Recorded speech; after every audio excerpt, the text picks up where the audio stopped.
toute chose à remercier le secrétaire général de l'OTAN pour sa venue à Paris en préparation du sommet de Londres. C'est la troisième visite qu'il effectue ici à Paris, à chaque fois pour qu'il puisse y avoir les échanges et la coordination nécessaires. Et je tiens aussi à le remercier pour l'expression de ses condoléances à l'égard de la nation française et de nos 13 soldats morts au Mali en début de semaine. Le sommet de Londres a vocation à célébrer les 70 ans de l'Alliance, mais nous en sommes d'accord, il doit aussi être l'occasion d'une véritable discussion stratégique entre nous sur ce que signifie aujourd'hui l'Alliance Atlantique, ses objectifs et ses moyens d'action. Il y a pour moi 3 sujets prioritaires que nous avons discutés pendant plus d'1 heure ensemble à l'instant et dont j'ai pu discuter d'ailleurs avec plusieurs autres dirigeants européens ces dernières heures et ces derniers jours. Le premier sujet, fondamental, est de savoir comment assurer la paix et la stabilité en Europe. C'est le sens initial, historique, vital de l'Alliance Atlantique. Créée, je le rappelle, en 1949 pour arrimer les États-Unis à l'Europe de l'Ouest et la protéger contre la menace soviétique. Le monde a changé, le rideau de fer est tombé, nous avons célébré il y a quelques jours le 30e anniversaire de la chute du mur de Berlin, le pacte de Varsovie a disparu, l'Alliance est quant à elle restée debout pour être le garant de notre sécurité collective. Cela implique aujourd'hui de revenir sur quelques sujets essentiels en la matière. D'abord, un dialogue avec la Russie lucide, robuste et exigeant. J'assume d'avoir porté la volonté de redonner une dynamique à ce dialogue. Notre alliance a une histoire, elle a aussi une géographie. Et donc la relation avec la Russie ne peut pas être en son sein un impensé, parce que la Russie fait partie géographiquement de l'Europe. Je respecte très profondément les préoccupations et les intérêts de sécurité de tous nos partenaires européens. Et je les fais entièrement miens. Je les défendrai toujours en priorité. Et je sais aussi ce que cela représente pour leur histoire. Ils le savent. C'est le sens, par exemple, de notre engagement concret dans la posture de dissuasion et de défense de l'OTAN dans les pays baltes ou en mer Noire, constamment réaffirmé. Nous sommes et nous resterons intraitables quand notre souveraineté ou celle de nos partenaires est en jeu. Mais l'absence de dialogue avec la Russie a-t-elle rendu le continent européen plus sûr? Est-ce dans l'intérêt de la stabilité européenne de ne pas aborder de front la question des conflits gelés ou de laisser la situation en Ukraine s'enliser? Je ne le crois pas. C'est dans l'intérêt de la paix et de la stabilité en Europe qu'à cet égard, nous tiendrons avec la chancelière le 9 décembre un sommet Normandie, ici même, pour avancer concrètement dans la mise en œuvre des accords de Minsk. Et c'est parce que je crois en une souveraineté européenne plus forte que je pense qu'il nous faut aussi construire une nouvelle architecture de confiance et de sécurité en Europe qui passe par la clarification de nos relations avec la Russie en posant nos conditions. Pour les mêmes raisons, dans l'intérêt de la paix et de la stabilité en Europe, qui, je le rappelle, pour moi est le premier objectif, nous devons engager la discussion sur la maîtrise des armements. Nous avons eu un long échange sur ce point. Ils sont couverts par plusieurs traités multilatéraux. Ils étaient aussi historiquement couverts par des traités bilatéraux entre les États-Unis d'Amérique et la Russie. Nous avons eu l'occasion d'exprimer nos regrets quant à la décision américaine de mettre fin au traité d'IFNI.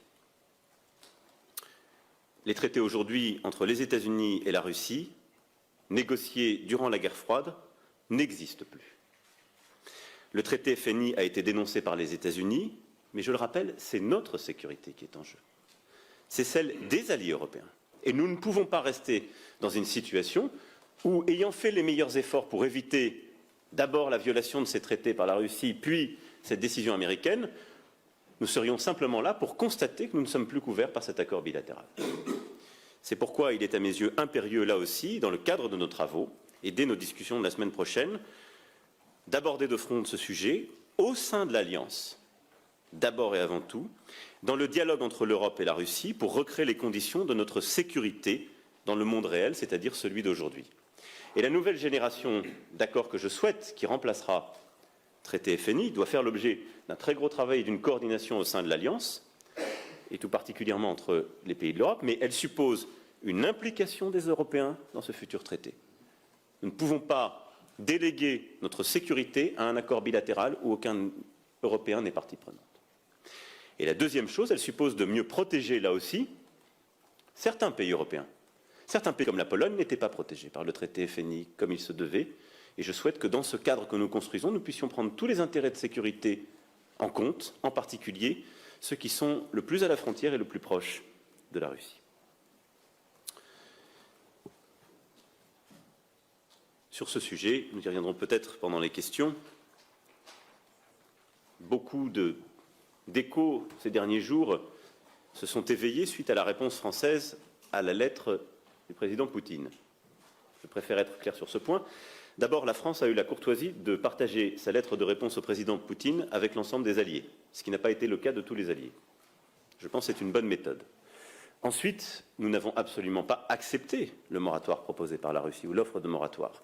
Mais nous avons considéré que comme base de discussion, il ne fallait pas la chasser d'un revers de main, parce que c'était une base de discussion et parce que ce qui était proposé, constater la fin d'un traité sans rien d'autre. Soyons sérieux, il s'agit là encore de la sécurité de l'Europe. Le deuxième grand sujet à mes yeux, qu'il nous faut résoudre, pas simplement lors de ce sommet, mais dans les prochains mois, c'est précisément de savoir comment et face à quel risque l'OTAN s'organise. L'OTAN est une organisation de défense collective. Contre quoi, contre qui s'exerce-t-elle? Qui est notre ennemi commun? Quels sont nos sujets communs? Cette question mérite des clarifications.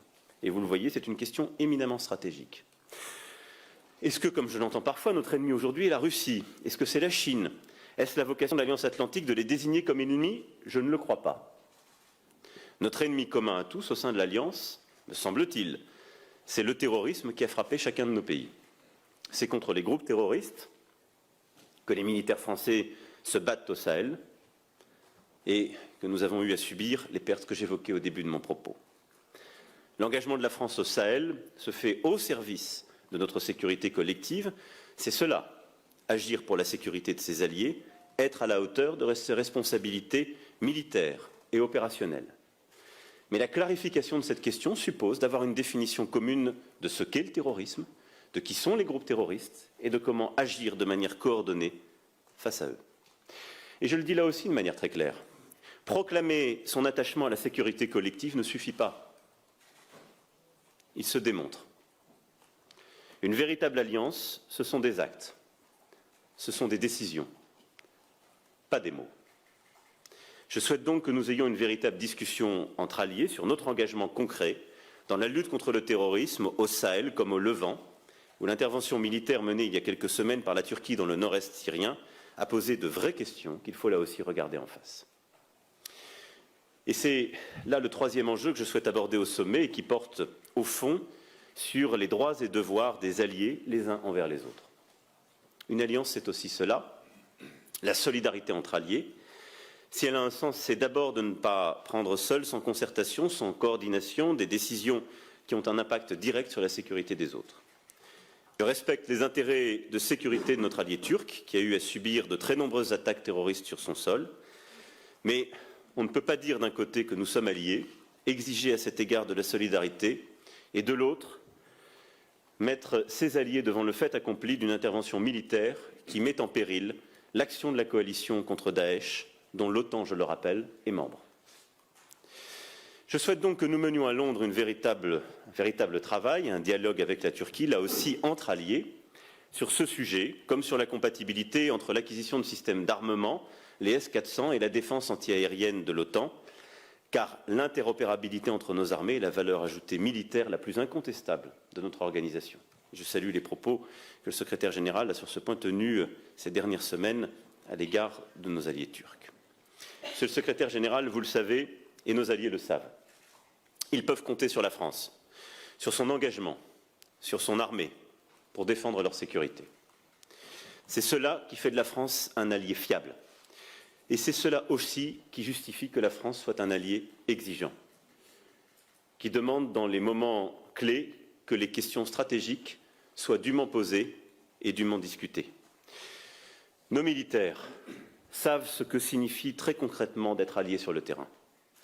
Et donc, quand les chefs d'État et de gouvernement se réunissent, nous devons être à la hauteur de ceux qui mettent leur vie en jeu pour notre sécurité, en abordant la réalité des enjeux, toute cette réalité. Et c'est parce que je crois très profondément en la pertinence de notre alliance que je veux les aborder sans en oublier aucun. Aujourd'hui, comme nous l'avons fait, à Londres et dans les prochaines semaines et les prochains mois, par le travail de revue stratégique profond que nous entendons lancer. Je vous remercie encore, Monsieur le Secrétaire général, cher Jens, pour votre présence aujourd'hui à Paris et surtout la qualité de l'échange et du dialogue que nous avons eu ensemble. Merci, Monsieur le Président. Dear Emmanuel, it's great to be back. Cher Emmanuel, je suis ravi d'être de retour à Paris et de vous rencontrer à nouveau. Nous venons de tenir des discussions ouvertes couvrant toute une série de questions. Comment pouvoir renforcer davantage l'alliance, comment rester unis face à de nouveaux défis et menaces de sécurité. La France a des forces remarquables, des capacités de grande intensité de pointe et la capacité de les déployer. Vous jouez un rôle majeur dans la lutte contre le terrorisme avec des milliers d'hommes présents au Sahel et au Levant. Je voudrais exprimer mes condoléances les plus profondes pour la perte de la vie de vos soldats au Mali cette semaine. Ils étaient là pour protéger notre sécurité partagée. Je voudrais présenter toutes mes condoléances à leurs proches et au peuple français. Dans des temps incertains, nous avons besoin de pouvoir nous appuyer sur des institutions multilatérales fortes comme l'OTAN. L'OTAN est la seule enceinte qui réunit l'Europe et l'Amérique du Nord pour ensemble affronter des questions stratégiques comme la lutte contre le terrorisme, comment faire face à une Russie qui affirme davantage sa puissance et l'ascension de la Chine. Au cours des années qui viennent de s'écouler, l'Alliance a procédé au plus gros renforcement de ses forces depuis la fin de la guerre froide, avec des forces de combat déployées à l'est du territoire de l'Alliance pour la première fois de notre histoire, avec une nouvelle structure de commandement. Et les alliés européens augmentent leurs efforts et également les États-Unis renforcent leur présence militaire en Europe. Donc, le paradoxe, c'est qu'au moment même où on soulève des questions sur la force du lien transatlantique, eh bien, en fait, l'Europe et l'Amérique du Nord en font beaucoup plus que cela n'était le cas pendant des décennies. Et c'est la meilleure démonstration de l'engagement envers l'article 5, le fait que nous agissions davantage ensemble, que nous investissons davantage dans nos sécurités, et ce, par rapport à ce que nous avons fait depuis de nombreuses années. Je me félicite également du fait que la France renforce ses investissements et son budget de défense. Je me félicite également de votre soutien aux efforts de l'Union européenne en matière de défense.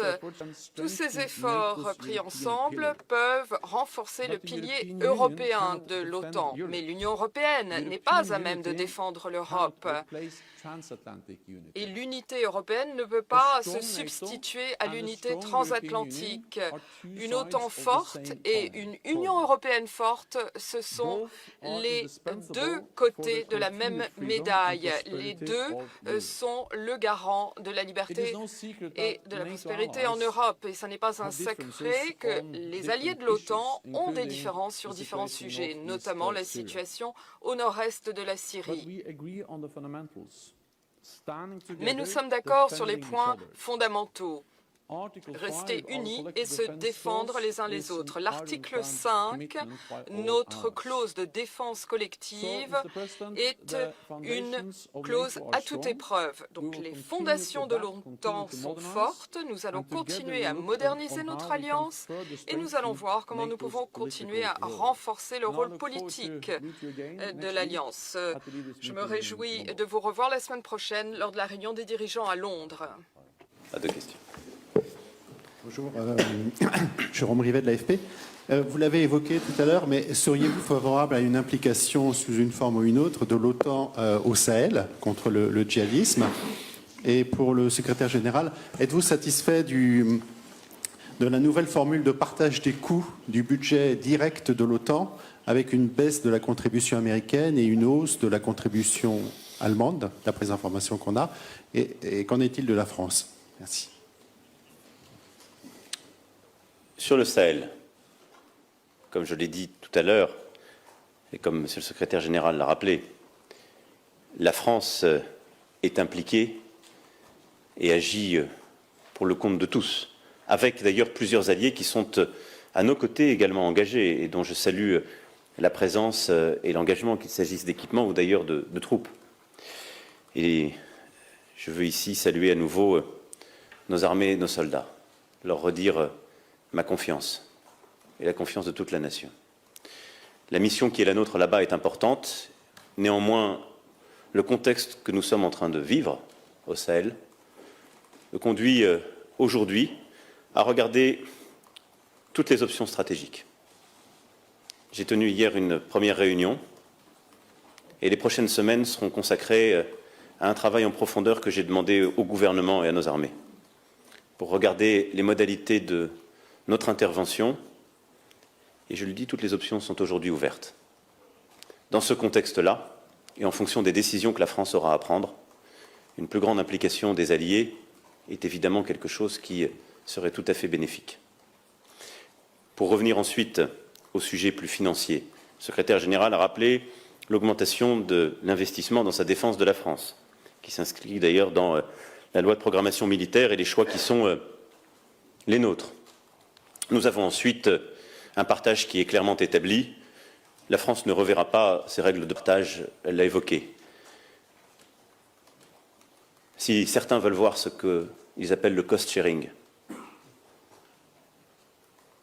ils peuvent venir lundi aux cérémonies que la France organisera. Ils en verront le prix.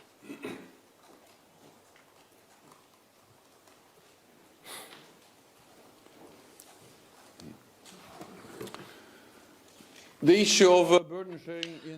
question du partage du fardeau au sein de l'OTAN est une question pour laquelle il faut bien séparer entre deux choses. Il y a d'une part les dépenses totales en matière de défense, les dépenses faites par chacun des pays individuellement, leur budget de défense, et puis d'un autre côté, et ce qui est beaucoup plus réduit sur le plan financier, c'est le budget de l'organisation et de certaines capacités financées en commun. Donc, si l'on regarde cette première enveloppe, les dépenses pour la défense totale, il y a eu des gros changements ces dernières années. Après la guerre froide, tous les alliés avaient commencé à réduire leur budget de défense. Mais maintenant, ils ont arrêté cette tendance et au contraire, ils sont en train d'augmenter leur budget de défense pour arriver à atteindre cet objectif de 2% de leur PIB consacré à la défense et d'y arriver d'ici à 2024. La France, d'ailleurs,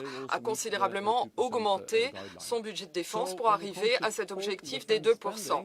Donc, si l'on regarde l'ensemble des budgets de la défense, là, nous voyons une augmentation significative de la part des alliés. Et si l'on regarde la part des alliés européens et du Canada, il y aura 100 milliards de plus depuis 2016 consacrés à la défense et encore plus dans les années à venir. Ce qui veut dire que, de ce point de vue-là, il y a eu un changement significatif. Les alliés investissent davantage pour leur défense, la France également, et ça, c'est parce que nous sommes dans un monde qui est plus imprévisible, où nous avons besoin d'investir davantage pour notre sécurité. Ensuite, un sujet tout à fait différent, c'est comment on finance le budget de l'organisation de l'OTAN, son siège et ainsi de suite. Et il est vrai que nous avons maintenant une nouvelle formule de partage des coûts, donc la clé de répartition des contributions. Les États-Unis vont payer moins, l'Allemagne va payer davantage. Donc ces deux pays seront maintenant chacun à environ 16% du budget de l'organisation. Et le reste des contributions sera ventilé entre les autres alliés. La formule, là, pour l'instant, doit être agréée pour le budget de l'OTAN.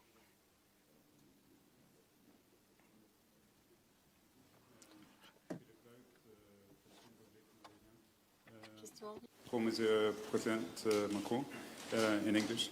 Or you can answer in French. By saying that NATO is En brain dead, is this disant your que way l'OTAN of asking est en United état de Kingdom mort cérébrale, to come to Paris as soon as possible?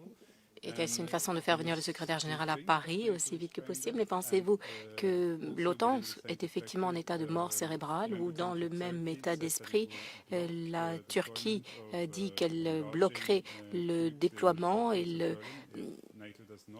de certaines troupes si l'OTAN ne soutient pas ses projets militaires, ses actions militaires au nord-est de la Syrie.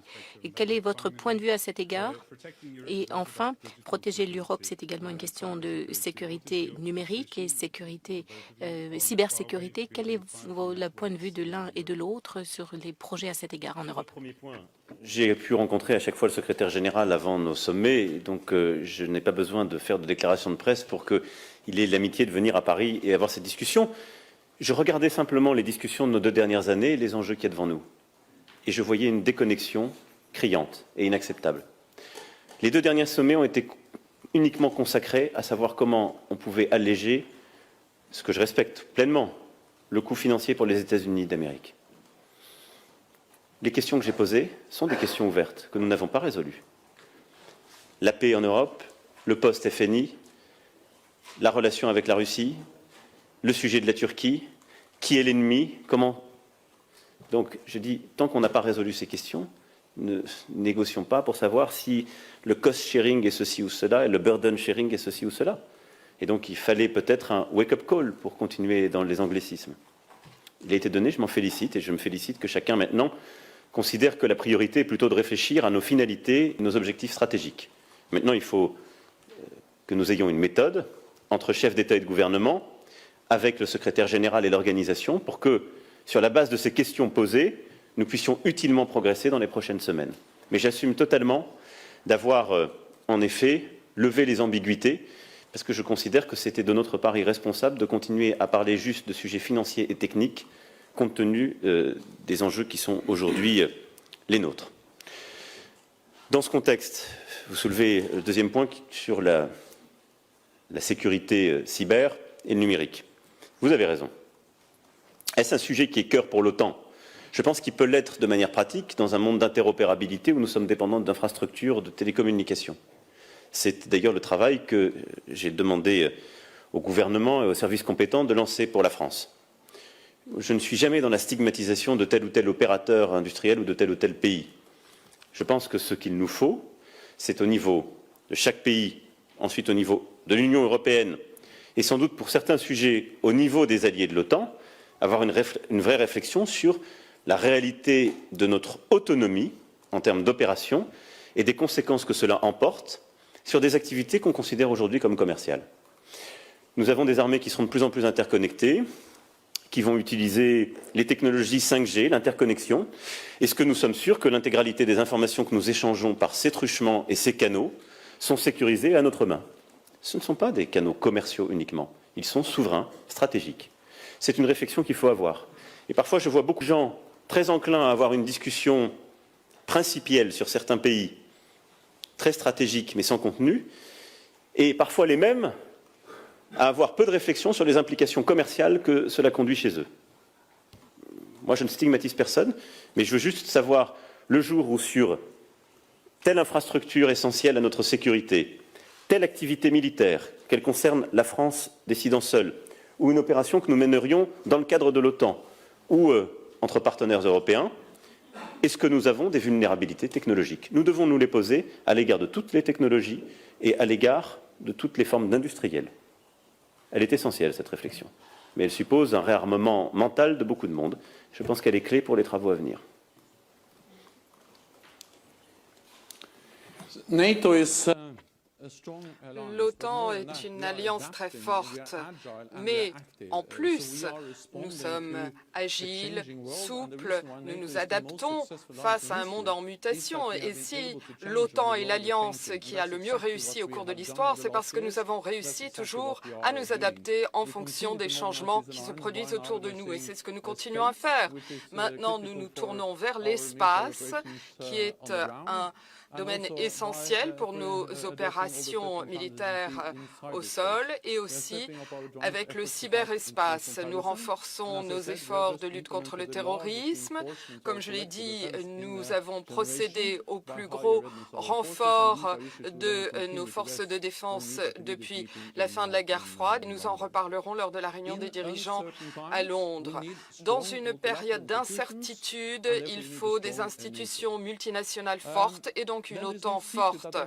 Ce n'est pas un secret qu'il y a des différences, des divergences entre alliés. Nous sommes 29 et bien sûr nous avons nos différences. Mais la force de l'OTAN, c'est que nous avons toujours connu ces divergences, mais nous avons aussi toujours réussi à les surmonter et de rester concentrés sur nos tâches fondamentales, nous protéger les uns les autres, un pour tous et tous pour un. Et ainsi, nous avons réussi à préserver la paix pendant une période sans précédent en Europe, ce qui est la tâche principale de l'OTAN, préserver la paix. En ce qui concerne la Turquie, c'est un exemple de divergence de vues. J'ai exprimé mes préoccupations concernant les conséquences de l'opération militaire de la Turquie au nord-est de la Syrie. Donc, nous avons des divergences de vues, mais en même temps, nous avons bien conscience de la nécessité de préserver les gains acquis dans la lutte contre le terrorisme. Nous sommes tous partie prenante à la coalition mondiale de lutte contre Daesh. Cette lutte n'est pas terminée, mais nous avons déjà bien progressé. Il y a encore quelques mois, Daesh contrôlait un territoire de 8 millions de personnes et de la taille du Royaume-Uni. Et avec un contrôle exercé. Alors maintenant, nous avons réussi à renverser cela et nous allons poursuivre cet effort, et notamment au sein de cette coalition globale contre le terrorisme. En ce qui concerne la 5G, la 5G va toucher tous les aspects de nos sociétés en connectant tout ce que nous utilisons, le transport, l'électricité, tout ce qui fait la vie au quotidien, mais aussi pour les opérations militaires. C'est pourquoi la résilience et la sécurité de ces systèmes est essentielle. Et pour cette raison, nous avons approuvé récemment des exigences de référence pour nos infrastructures essentielles et notamment les nouveaux besoins en matière de 5G. Et ce, pour être sûr qu'il y a des évaluations du risque, que l'on analyse les vulnérabilités, les risques liés, par exemple, à une propriété étrangère, une infrastructure, sans montrer du doigt tel ou tel pays ou telle entreprise, mais pour être sûr que ces risques sont bien pris au sérieux et que quand nous investissons dans la 5G, nous le faisons sans pour autant saper la résilience de nos systèmes. Général.